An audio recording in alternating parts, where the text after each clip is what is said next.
class introducing the series of lessons on healthy eyes and vision. My name is Raz Ori. I'm a Feldenkrais practitioner and a Feldenkrais trainer from Tel Aviv, Israel. This class series would be based on the work of Dr. Moshe Feldenkrais. So all of these lessons are Feldenkrais awareness through movement lessons, but they are going to be specifically designated on working with the eyes and with our visual system. Before we start the lesson, I want to share with you a little bit what we're going to be exploring, the journey that we're setting off to in this class series. So first, we need to give a lot of credit to our eyes. We have an extraordinary, exquisite pair of eyes that has evolved throughout millions and millions of years. In fact, light detection and visually guided behavior has been a driving force throughout evolution ever since. And our pair of eyes is, in a way, the peak or the climax of the evolution of the eyes. And of course, our eyes do not come alone. They come with an incredible brain that uses the eyes, interprets what the eyes see, and makes sense to create visually guided behavior. So what is so extraordinary about our eyes? This is, I think, an important foundation to then understanding how to work with our eyes. So our eyes are extremely complex. Some say that they're the most complex organ in our body, and they have become our dominant sense. Some say that 80% of the information that we process from our external environment comes from our eyes. Now, not only are they very complex, they're also extremely versatile. So what does this mean? How are they complex and how are they versatile? So think about your ability to see something from afar. You can look out to the horizon and see a wide field of vision, yet at the same time, with a microsecond, you can look at something that is close to you. You pick up your phone and you look at details on the screen, and within a microsecond, you can go back to looking towards a distance. We have three-dimensional perception of the space in front of us, and that's due to the fact that we have a separate image from each eye, but that the muscles of the eyes and the brain makes one image out of these two eyes. So the eyes have a very, very highly sophisticated coordination system to enable us to see or to perceive three dimensions. We have color vision, which is actually a recent addition in evolution, yet our night vision is not so bad either. We can track moving objects. Our eyes are very sensitive to motion of objects around us. Not only are we sensitive to things moving around us, we can track those things as they move. We can even track moving objects as we ourselves move. Think of a football player running to catch the ball, tracking the ball as he's running. Yet our eyes can also fixate on one point to create stability as we move and to create stability as the objects move. But at the same time, we can also see very, very, very fine details. We have an area in our eye, what's called central vision or foveal vision, that allows us to see a very, very high resolution of details when we look at something in particular. But at the same time, we have peripheral vision, that we have a very wide field of vision that we're sensitive to, and we detect things in our periphery as well. Of course, this is all controlled again by this unbelievable brain that sits right behind our eyes. Some consider our eyes as a direct extension of our brain. So then what's the problem? So many years of evolution, this high complexity, high versatility, and unbelievable brain to control our eyes. What's the problem? Why do we have eye problems? Well, if you're in a room on a chair in front of a digital device, you're using very, very, very little of that versatility, of that complexity, that enormous repertoire that I've described, of course, only part of, I did not describe the entire repertoire, is mostly neglected. And modern life, sedentary life, digital life creates patterns and habits of using our eyes for what? For very detailed vision, for things that are in front of us as we are hardly moving ourselves, usually as even the position of our head is fixated for many, many, many hours, so that the eyes move and our visual tasks become exclusive, meaning that only the eyes and whatever we're looking at is interesting to us and we're engaging it intentionally. But do we think of our pelvis, of our breathing, of our posture when we do that? Usually not. That's why it's hard to get out of the chair. And that's why we can even see this general phenomena that if you've become habituated to a specific pattern of using your eyes, of being engaged with your environment visually, even when that pattern is no longer necessary, you're still using it. It's hard for you to inhibit that pattern. So even when you look far away from you, you might notice that you're still paying attention to details in the visual field and not to the entire picture, not to the periphery. So this creates a general phenomena of overusing our eyes in very, very limited ways, meaning that the muscles of their eyes are strained excessively in a very specific way, and those relationships are stagnated with the position of our head and the way that we use our entire self. And of course, that can affect not only our eyes, but our general well-being. So in these classes, we're going to try to focus on some key characteristics of this versatility and to try to revive and bring forward those lost parts of the visual eye usage repertoire.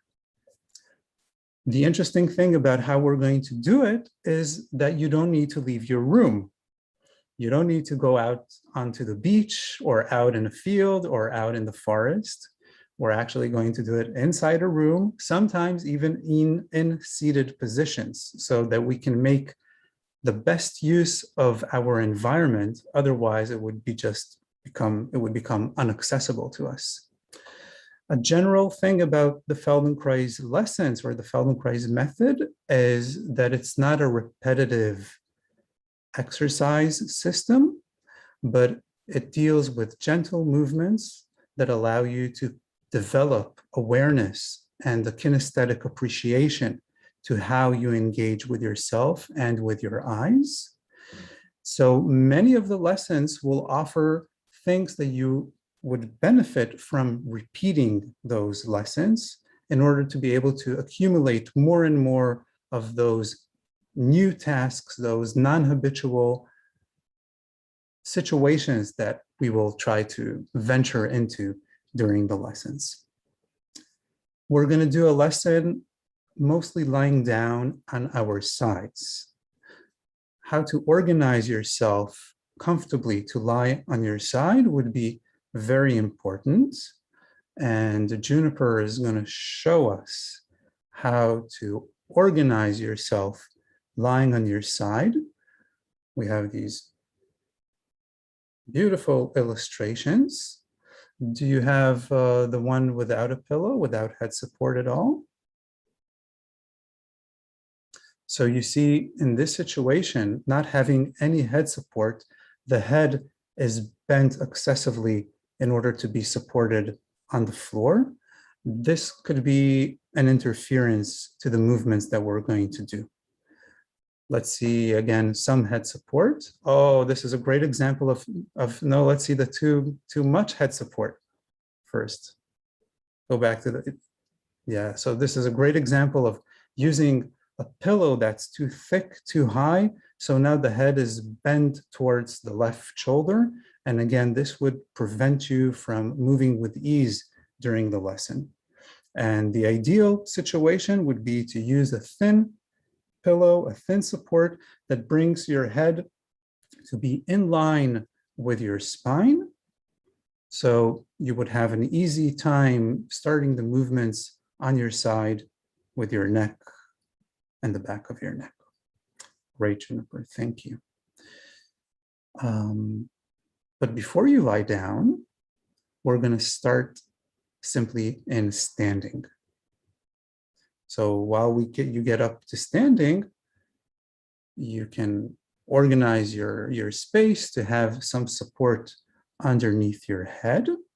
The lesson on the floor, of course, should be done without any eyeglasses or contact lenses.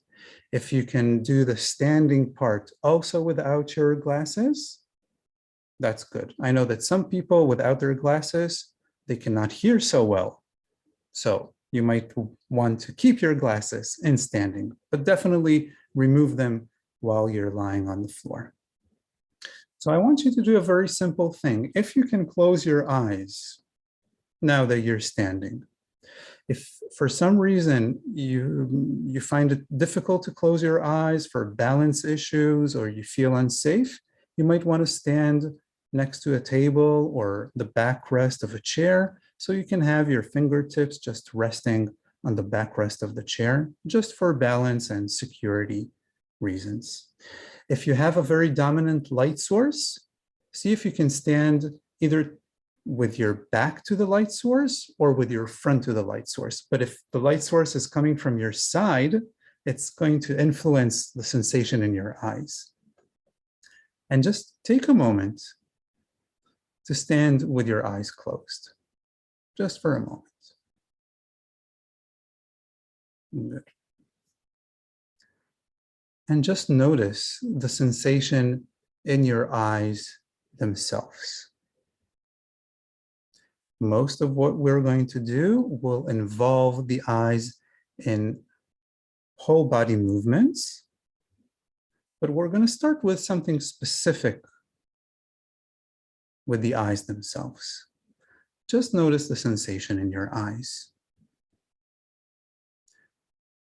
And notice the sensation of position of each eye. Notice the sensation of size of each eye. And don't try to change anything, even if you feel that one eye is different from the other and you might want to change it. Just allow yourself for a moment to perceive that difference. Maybe you feel that one eye is lower than the other. Maybe one eye is a little forward of the other, or bigger than the other. And it's an interesting thing. We use our eyes continuously, but we never pay attention to them. Good.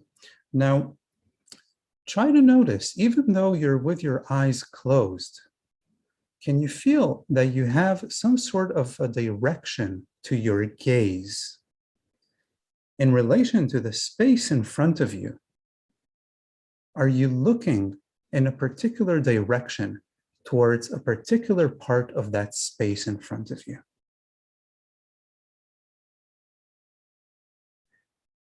And again, there might be a difference. You might feel, oh, it's this eye that it's as if though looking forward to a particular part of the visual field in front of me, even though you're with your eyes closed. And again, just try to sense it without changing anything. Is that direction forward or a little bit down? Is it to the middle and away from your midline, or is it strongly towards your midline, as if though towards the bridge of your nose? And now try this simple exercise, imagine the line of the horizon. Imagine a thin line in front of you at the height of your eyes, not in front of your chest, not in front of your abdomen, but in front of your eyes, far away from you, beyond the walls of your house or room. Just a thin line, as if though the skies are touching the sea or the skies are touching a field. And just notice the reaction in your eyes. When you try to envision, when you try to see in your mind's eye this line of the horizon, what do your eyes do? And is there a difference? Is it as if though one eye is seeing that line more dominantly than the other?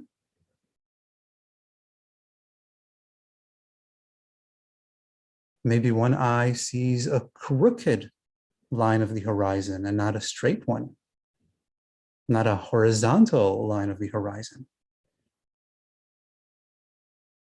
That's right.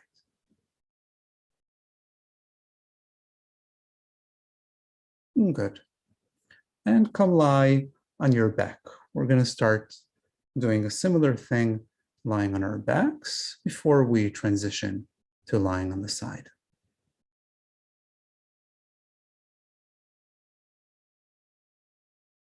And again, make sure if you need a tiny head support for your head, if you feel that without a head support, your head is as if though hanging backwards, you might want some support behind your head. Start from lying on your back first, not on your side yet. Just lie comfortably on your back. That's right. And just take a moment to feel and sense the weight of your body lying on the floor. Make sure that your legs are a little bit spread apart. Notice the position of your fingers and your hands. How can you organize them on the floor so there wouldn't be excessive tension in the hands and the shoulders?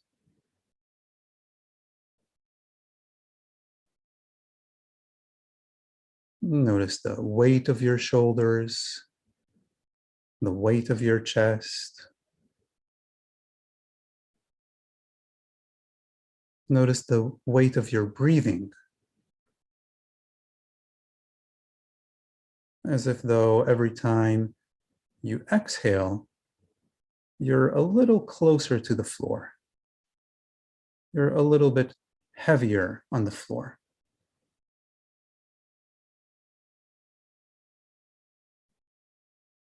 Good. And see if you can keep sensing the weight of yourself, the entirety of yourself on the floor. And at the same time, notice the sensation in your eyes. Now, you might find an interesting thing that the second you think about the sensation in your eyes, it becomes exclusive. You forget about your entire sensation of your body lying on the floor. It's as if though the entire attention, your entire brain is gravitated into your eyes and your visual system. So just notice if you can keep feeling your feet and your heels and your breathing and your hands and your fingers as you're sensing your eyes. And again, if there is a difference, if you notice a difference between one eye and the other, just allow yourself a few moments to be with that difference, to be with that sensation. Good. Now, think about the space in front of you. And notice if your eyes, even though they're closed, are they somehow engaged with looking forward?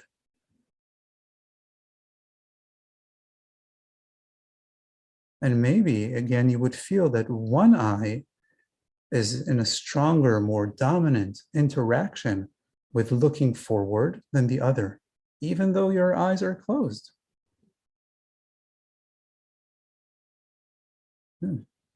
And to which part of the visual field in front of you, to which part of the space in front of you, does it feel like there's a continuous gaze, a continuous activation of your eyes as if to look forward?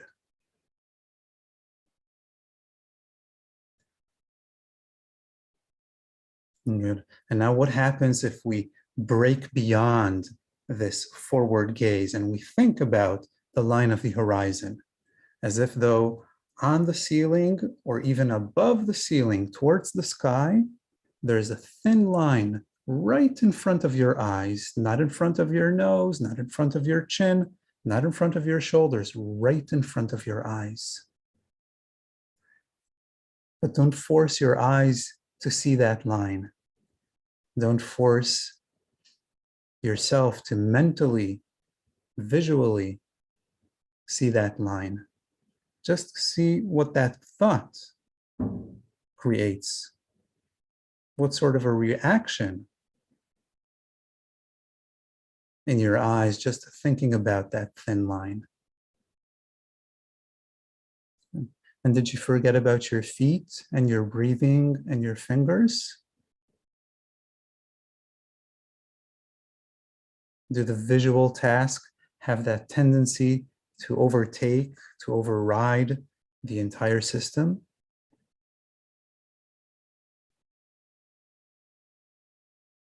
Excellent. And slowly roll on to your left side. Organize yourself on your left side with that little bit of head support. Organize your knees to be bent at 90 degrees so that your knees are in front of your hip joints. And there's also a nice opening behind your knee so your heels are not pulled backwards towards your pelvis. And your left arm is straight, long in front of you. Just straight and long on the floor in front of your left shoulder. That's right. And place your right hand on your forehead. Hold your forehead with your right hand and with all your fingers in a gentle, soft way. And now very gently, start rolling a little bit to the right. Start turning your head, rolling your head on the floor a little bit to the right, slowly and gently. And then slowly you return back onto your side. That's right. And you want to make sure that you're not pulling yourself to the right. You're not pushing anything. You're just doing a very simple movement of rolling and turning a little bit to the right. Good. And now notice an interesting thing. If your head, the position of your head on the floor, see if you can bring your head on the floor a little bit forward and down. So your head is bent and your neck is curled just a little bit. And notice, what does it feel like to start rolling your head to the right from this forward head position? And many people, that's the habitual way that they lie on their side. A little bit curled, a little bit bent with the head forward and down, as if though to look a little bit towards the knees. That's right. And now bring your head to be positioned in relation to your torso so that your eyes and your face are really looking forward, just forward without the downwards direction. That's right. So your head is more in line with your spine, with your torso, with your left shoulder and your left hip. And just start the turning, the rolling a little bit to the right from this position. Good. And now notice, to make this simple, even simpler, allow your right hip joint to move a little bit backwards so that your pelvis turns a little bit with your head. That's right. And once your face is towards the ceiling, there's no need to turn further to the right. So there's no need to turn the head more than 90 degrees to the right. That's right. And there's no need to try to bring the elbow down towards the floor. There's no need to try to take the shoulder backwards towards the floor. Just simply turn and roll a little bit to the right.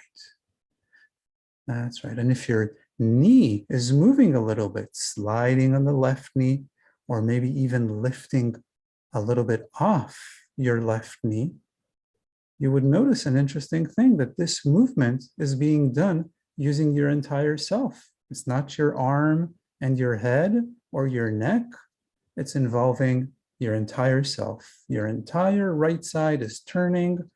Your entire weight is shifting on the left side on the floor. That's right. And we want this simplicity, and we want this full body engagement.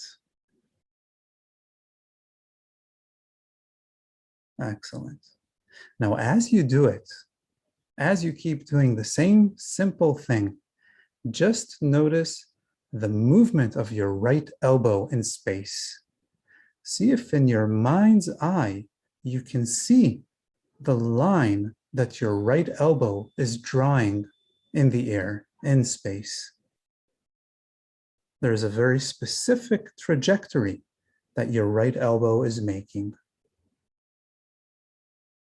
How do you see it? How do you sense it? It's not touching anything and your eyes are closed. So it's not only the sensing of your body, but it also involves, in a way, your visual system. In a way, you're sensing and seeing the movement of your right elbow in space. That's right. Now, keep on doing the same thing, but just notice how this elbow is moving in space in relation to your left hand. How your right elbow is moving away from your left hand when you turn, and returns and comes closer to your left hand when you come onto your left side again. That's right. So in your intention, in your attention,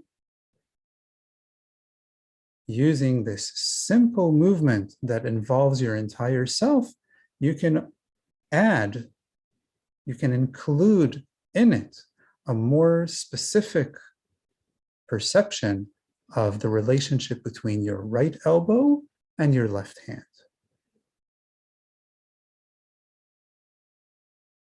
As if though your right elbow is moving on a line, on a track, along a string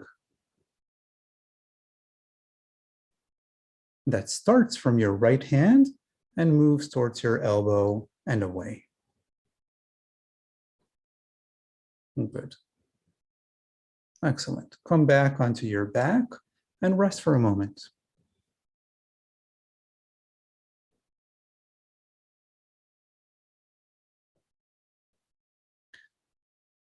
So what we just did is very important in many ways, but I will specify two important reasons to why we did what we did. One is that we want to start simple, and we want to be able to return to the simple variations if something becomes more difficult for us, for each one of us personally during the lesson.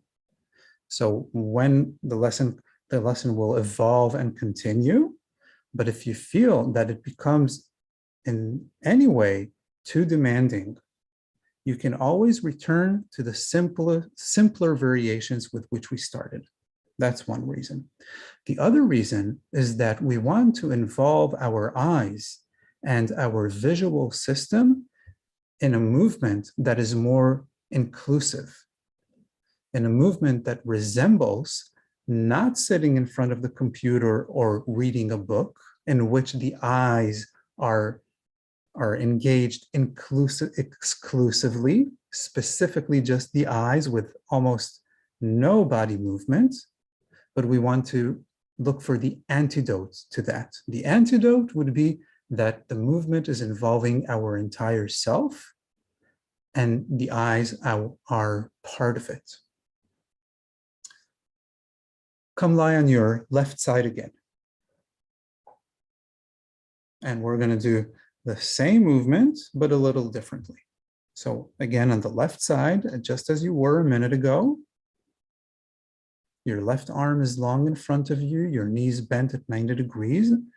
This time, instead of placing your hand on your forehead, move your hand down to your right eye. So you're covering your right eye. Your left eye is closed, but it's not covered. And your right hand can be soft, cupping your eye. So there's no need to create any pressure on the eyeball.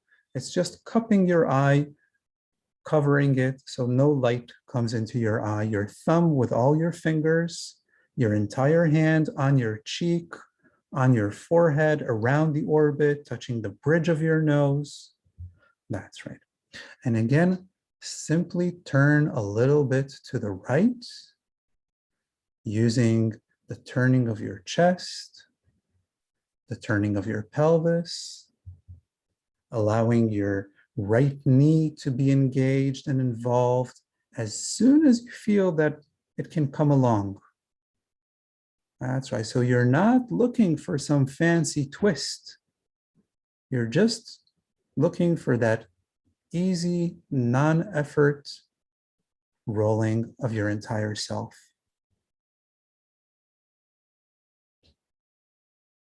And you can cover your eye using your entire hand. It doesn't need to be just your fingertips. That's right. Allow your entire palm to be in contact with your face. That's right. Beautiful. And keep thinking of the trajectory of your right elbow. Your right elbow moving in space. Slowly, don't rush, give yourself time to really see like you're stroking with a brush, as if though your elbow is the tip of the brush, but you want to do a continuous slow stroke so you can see all the details.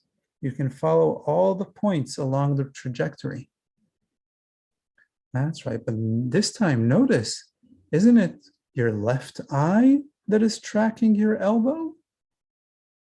Even though that it's closed, can you feel that somehow from not being covered, it is the left eye that is more engaged with looking, with seeing, with constructing the kinesthetic visual perception of the movement of your elbow? And now keep on thinking of how this elbow is moving away from your left hand and towards your left hand, as if though it's sliding on a line, on a cable, or on a string, away and towards. Beautiful. Can you see the entire length of the string? Can your eye follow that line of the string? Tracking that line of the string as the string becomes longer and shorter?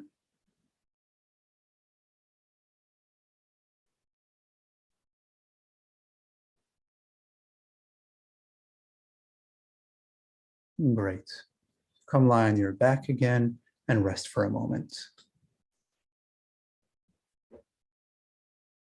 So at any time when I'm proposing some sort of visual kinesthetic image or something specific to do with the eye, and you feel that it's too much, that it's creating some sort of strain or fatigue in the eye, then just forget it. Keep doing the movement, simple, sensing your entire self, and not focusing so much on the sensation in your eye or on this visual tasks that I'm proposing. So that's why it's always so important to know how to fall back into a simpler variation.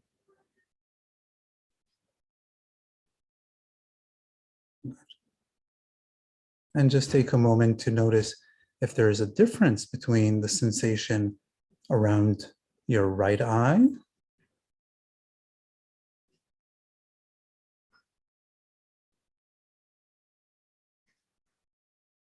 compared to your left eye.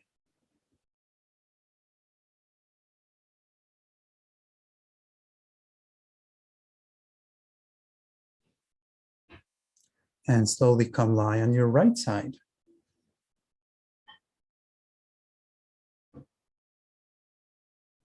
And again, start simply by having your knees bent at 90 degrees. Put your left hand on your forehead and very gently roll your head a little bit to the left and return. Note the initial position of your head on the floor. That if your head is a little bent forward, a little curled down towards your knees, it might create a difficulty in initiating the turning. That's right. And the more your pelvis can roll and turn to the left, the easier the movement becomes.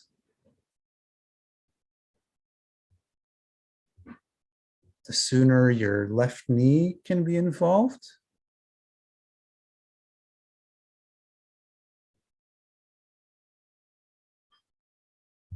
the easier the turning becomes.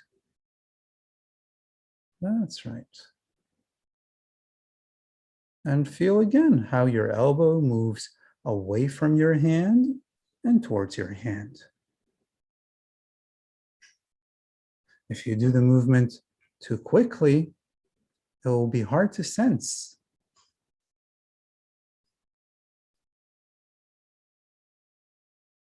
Do it slow enough so that you're not rushing and you have that inner space to just sense the movement of the elbow moving away and towards, but using your entire self, using your pelvis and your knee. Good.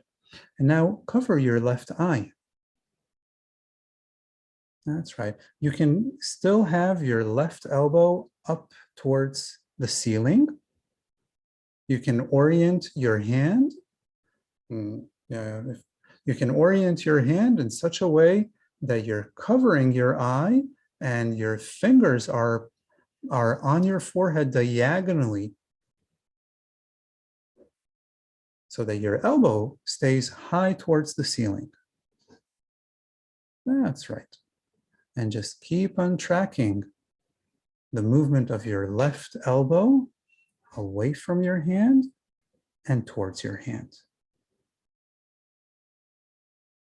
As if your right eye is following the movement, is tracking the movement.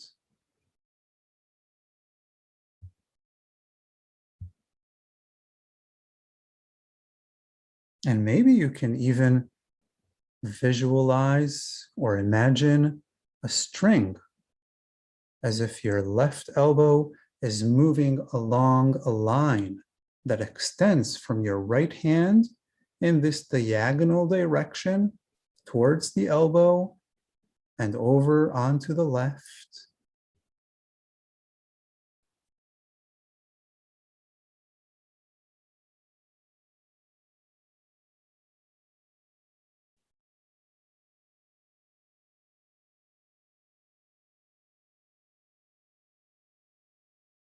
Great, beautiful. And rest for a moment on your right side.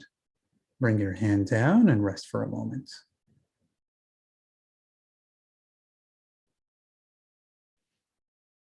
So now we're going to try to get a little bit more specific, but still using this general pattern of turning with ease.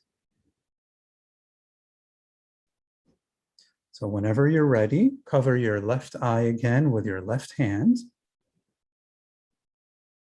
Good. And now don't turn yet. Just imagine this string from your left hand towards your left elbow, as if though there's a string or a rubber band or a line connecting your left hand with your left elbow. And now imagine that there's something on this string. You can imagine a pearl on the string, or you can imagine something that's connected and moving on this string. And as it starts sliding up the string from your left hand to your left elbow, start turning to the left, tracking and following the movement of this pearl up the line, up the cable from your left hand to your left elbow. And when you reach the turned position, that pearl has reached your elbow. So now it's touching your elbow. Stay there in the turned position. See if you can keep the visual image or the mental image of this line from your left elbow to your right hand. And now slide the pearl from your left elbow down towards your right hand as you turn back onto your right side.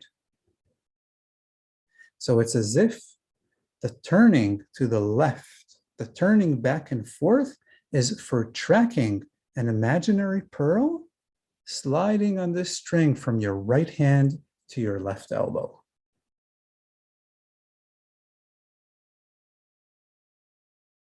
So the visual task and the tracking that you're trying to do with your right eye is an add-on to this general pattern of turning.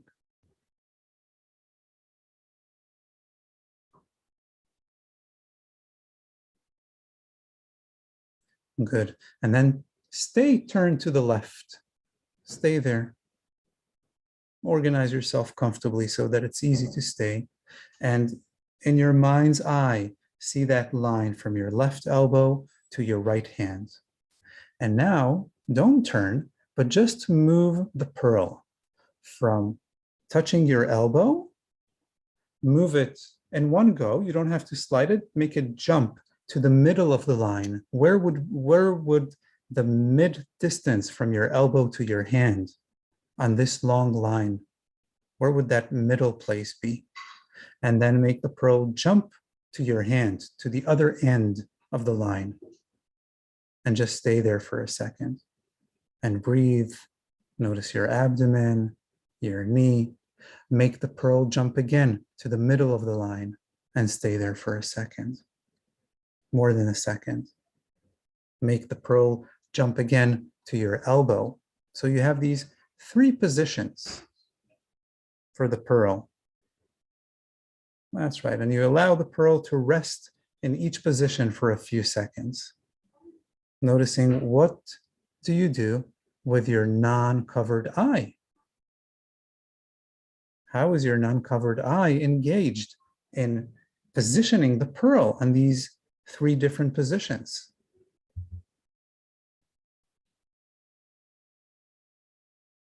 Good. Now, your pearl touching your elbow, start sliding it down the line again towards your hand as you roll onto your side again. And then again, start sliding the pearl from your hand up to your elbow as turning to the left.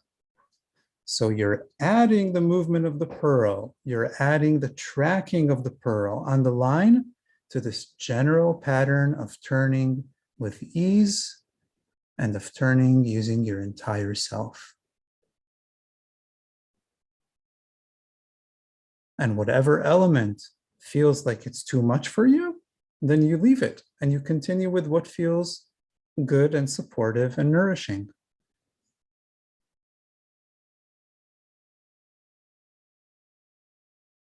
Great. And lie on your back again and rest for a moment.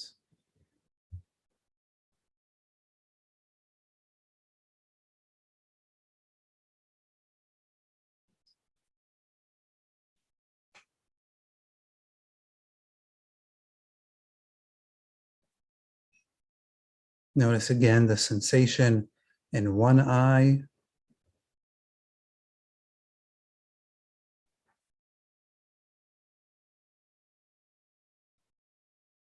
versus the other. Notice the general sensation of your weight on the floor, lying on your back after these simple turning and rolling.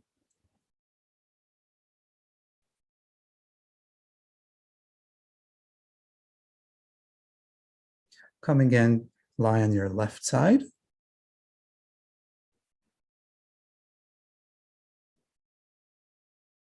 Cover your right eye, again with your right hand, in such a way that your elbow is towards the ceiling.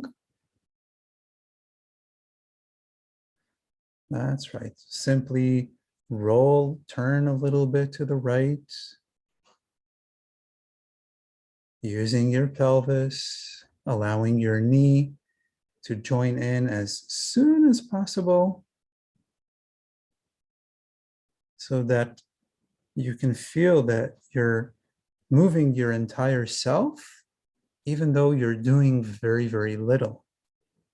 But in terms of the energy expenditure, you're almost not doing anything. Yet everything is moving, everything is changing position, everything is articulating. That's right. Now see if you can add your left eye tracking this imaginary line, this imaginary cable, this imaginary string from your right elbow to your left hand. And don't rush, because you would see constructing the image and connecting your eye to the general pattern, it demands a particular speed, a particular slowness, a particular tempo.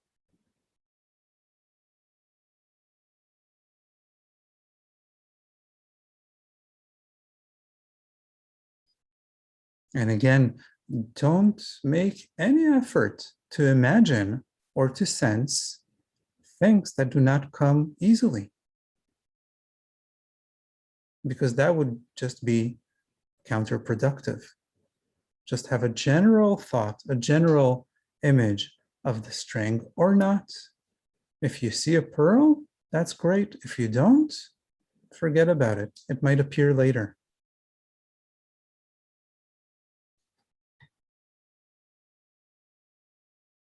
That's right. And then stay turned to the right, comfortably. Comfortably turned to the right. That's right. But make sure your elbow is not too far out to the right towards the floor, and that it's still forward towards the ceiling. Your nose, your face, and your elbow are forward towards the ceiling. And feel that distance between the elbow and your left hand.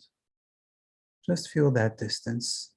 And maybe you can imagine the string and the pearl on the string sliding up towards your elbow and down towards your left hand. And maybe you just need to stay resting in the turned position, organizing yourself more comfortably, and just thinking of moving your left eye as if to look at the inside of your right elbow once, and then moving your left eye as if to look towards your left hand. Maybe you don't need the string and the pearl if it's straining you mentally or straining your eye. That's right. But if you can imagine the string and the pearl, maybe you can position it in 3 different positions. Once at the inside of your elbow, or at the tip of your elbow, once midway between your elbow and your hand, and once where the string touches your hand. Maybe you would feel that 3 positions is too much, that you just need to feel 1 position. That's great. Just try to take on those suggestions that you feel that are interesting and easy to do. Don't be compelled to do everything that I'm offering. That's right. And then next time the pearl is touching your elbow, see if you can slide it down the line towards your hand as you roll yourself onto your left side. And then from your hand, the pearl slides on the line towards your elbow as you turn yourself to the right. Now, is this a very unusual thing to do? In some ways it is. In many ways it isn't. Our eyes and our visual system are very well equipped and have evolved to track movement in space, to move while tracking a moving object. The only thing here is that it's self-made. There is no moving object, but that's part of what enables to try to sense the patterns, our habits, and to try and create an alternative that revives some of those biological characteristics, some of those biological potential repertoire that we have lost. Good. Come lie on your back and rest for a moment.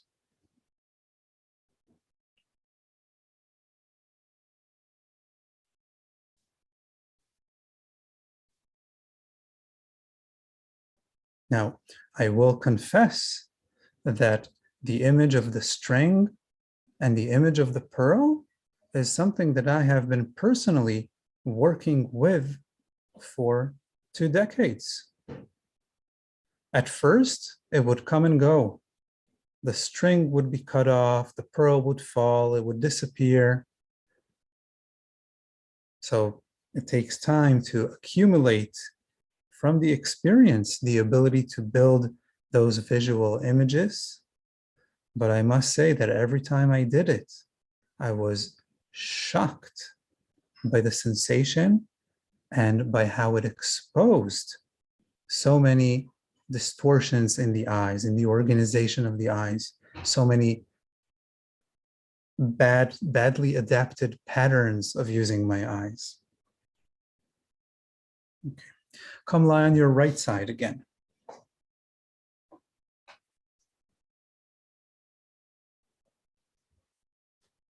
Cover your left eye with your left hand. Your knees bent at 90 degrees, your right arm is long.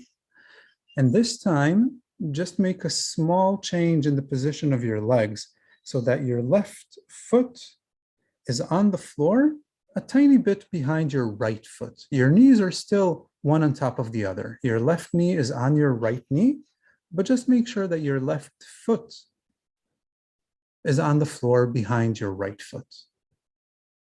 That's right. So this time, when you turn to the left and you turn your pelvis, you can easily lift your knee and stand your left foot on the floor. And then return onto your side.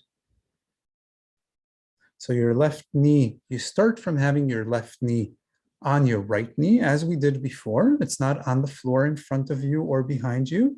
The knees are one on top of the other, but it's just the left foot on the floor behind the right one. So that when turning to the left, turning your pelvis to the left, you can lift your knee towards the ceiling so that the sole of your left foot is standing firmly on the floor. That's right. Good. And now notice an interesting thing. This time you can connect a string from your right hand to your left knee. A diagonal string that, of course, even if you had your eye open and there was a string, you would probably not even see it because it's too far down. But in your mental imagery, you can do anything you want, anything.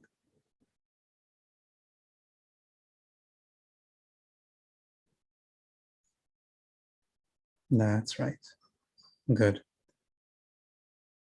Now, each time you return onto your side, see if you can keep your left knee standing so that the string, the length of the string will not change. As you roll onto your right side, keep your knee towards the ceiling, keep your left leg standing on your left foot so that you keep that line, that string from your right hand to your left knee tight and not changing in length when you roll to the left and when you roll to the right. Don't allow your left knee to come back down onto your right knee. Keep it standing towards the ceiling. That's right. Keep your left knee towards the ceiling as you come onto your right side.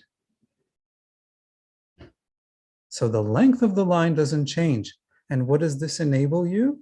Maybe it would enable you with greater ease to follow the line, to track the line, again, as if though there is a pearl, or just tracking that line, just tracking the distance from your right hand to your left knee as you turn to the left, and from your left knee to your right hand as you come onto your side.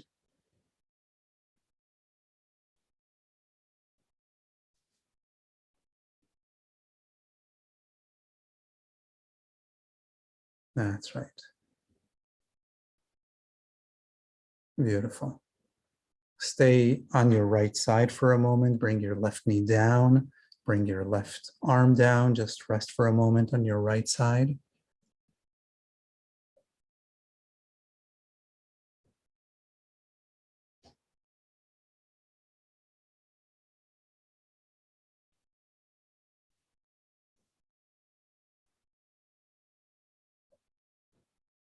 Now, a lot of the problem of our habitual visual tasks has to do with forward and down. We even see people in the street, most people in the street, if you look closely, you'll see that they're looking on the pavement, they're looking towards the floor and not towards the line of the horizon. So let's add a little thing. Cover your left eye again with your left hand. Turn yourself to the left, standing your left knee, standing your left foot on the floor. Stay there for a moment. So your left foot is standing somewhere behind your right foot. And bring your right arm 45 degrees upwards on the floor, diagonally, the right arm that is on the floor. So you're lying on your right side. You're on your right side. Your left hand is covering your left eye.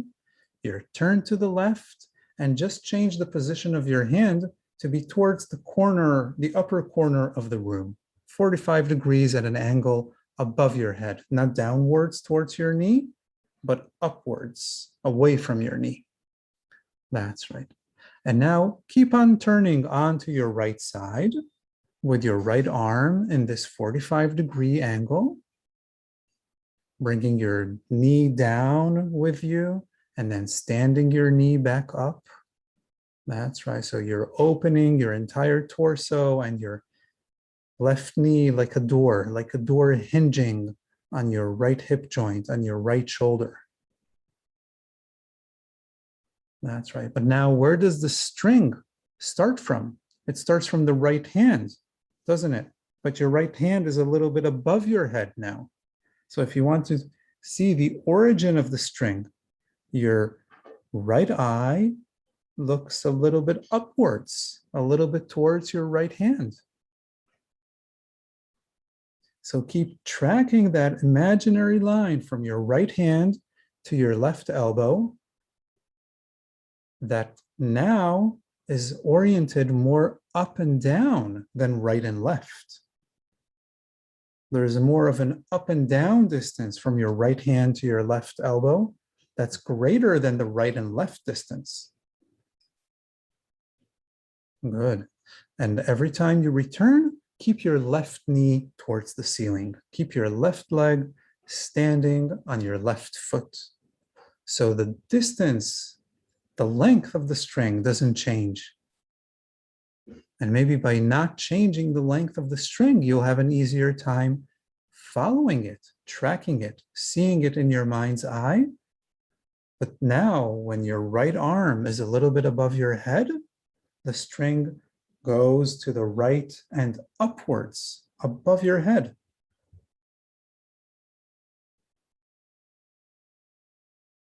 That's right. Can you see the entire length of the string down towards your knee, even when you're looking up?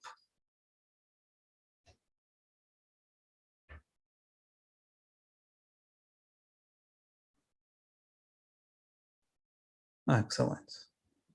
Come lie on your back again and rest for a moment.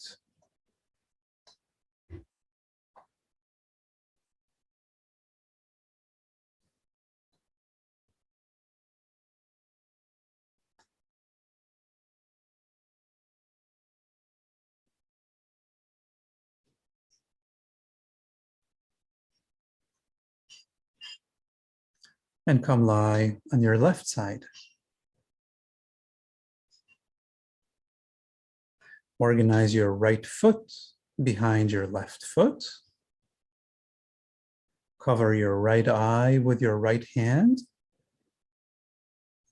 Slowly turn to the right, lifting your right knee as you turn, standing your right leg on your right foot. Back and forth a few times. That's right, hinging on your left hip joint, on your left shoulder.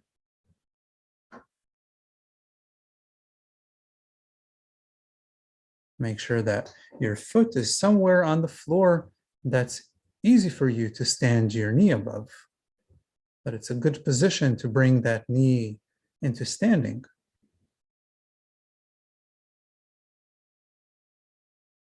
Good, and now every time you return onto your side, keep your knee standing. Don't lower your knee back onto the left knee. Keep your knee towards the ceiling so that this imaginary string from your right knee to your left hand stays taut, stays tight.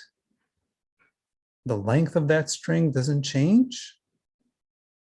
And keep tracking with a pearl or without a pearl. You can choose how to track that distance, how to track that line. Our visual system is so much about recognizing lines, horizontal lines, vertical lines, diagonal lines. There is nothing alien or foreign in what we're doing in relation to the properties and the characteristics of how our brain uses our eyes to guide our behavior.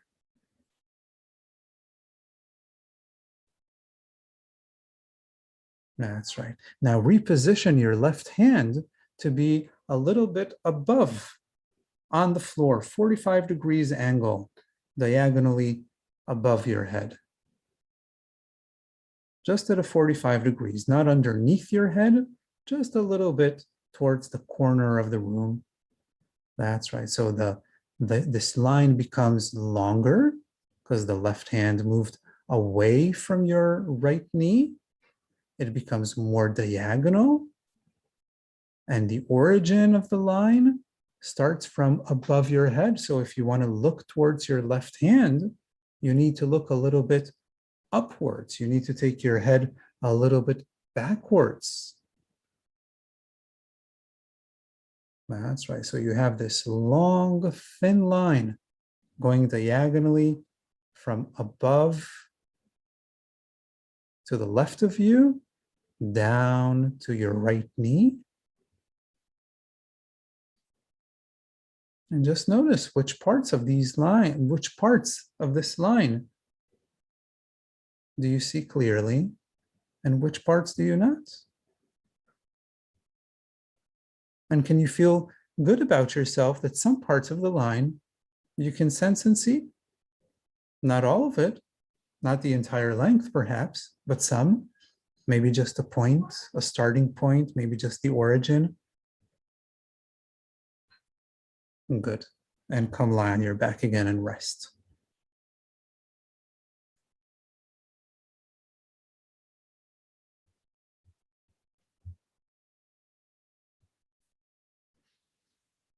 Our eyes are involved in everything that we do.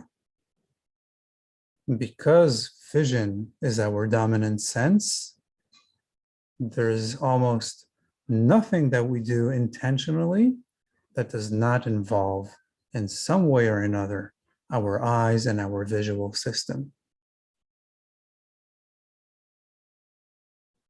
And because of that, our eyes react, or they are a part of everything that we think. They are a part of every emotion that we sense. They are a part of every intention that we have. So in doing these things, we're not only looking for ways to improve the usage of our eyes, but we're looking for ways to improve our entire well-being. And it might expose not only some crookedness or one-sided dominance of one eye or the other, but it might expose more things about ourselves, about how we think, about our intentions, about our motivation to change.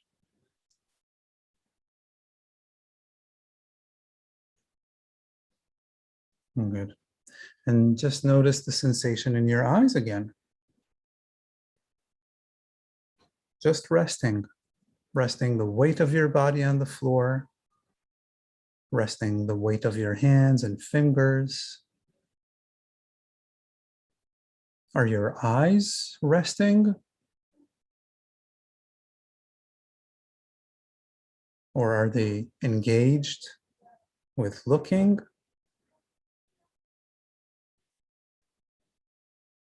If you imagine a simple line from right to left on the ceiling or even beyond the ceiling in front of your eyes, that simple image that we started with, what comes up for you now?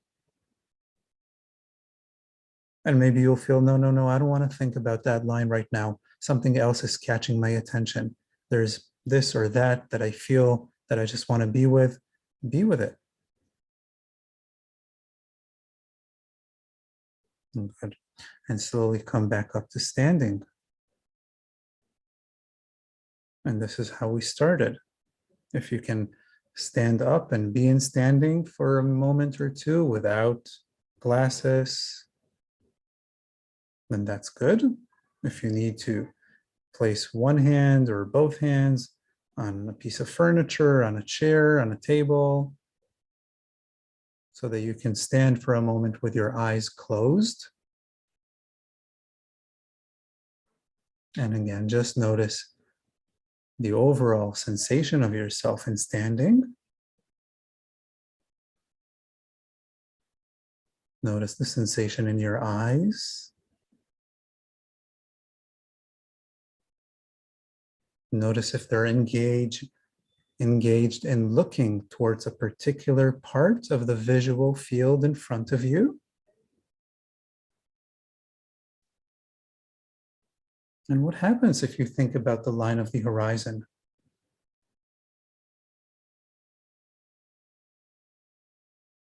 How does your right eye react to this thought? How does your left eye react to this thought?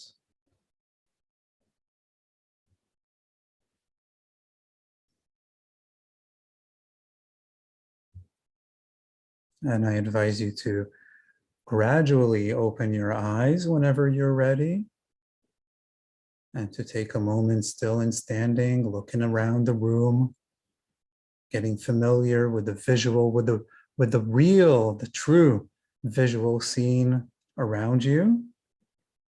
And whenever you're ready to walk around a little bit, up and down the room, to notice how you're sensing the space around you, how you're seeing the room around you. All of these themes would be further developed in the Healthy Eyes and Vision class series, along with the rationale behind how to develop and how to work with these different themes in relation to the diminished repertoire of how we use our eyes and how to revive those lost abilities, those lost biological abilities. We will also have opportunity. If you sign up for the class series, there will be an opportunity to submit questions regarding the class, not only during the class, but after class. So we will have a lot of room for clarifying more issues that come up for you personally during the class series. And I hope you'll join us. I hope to see you there with eyes wide open.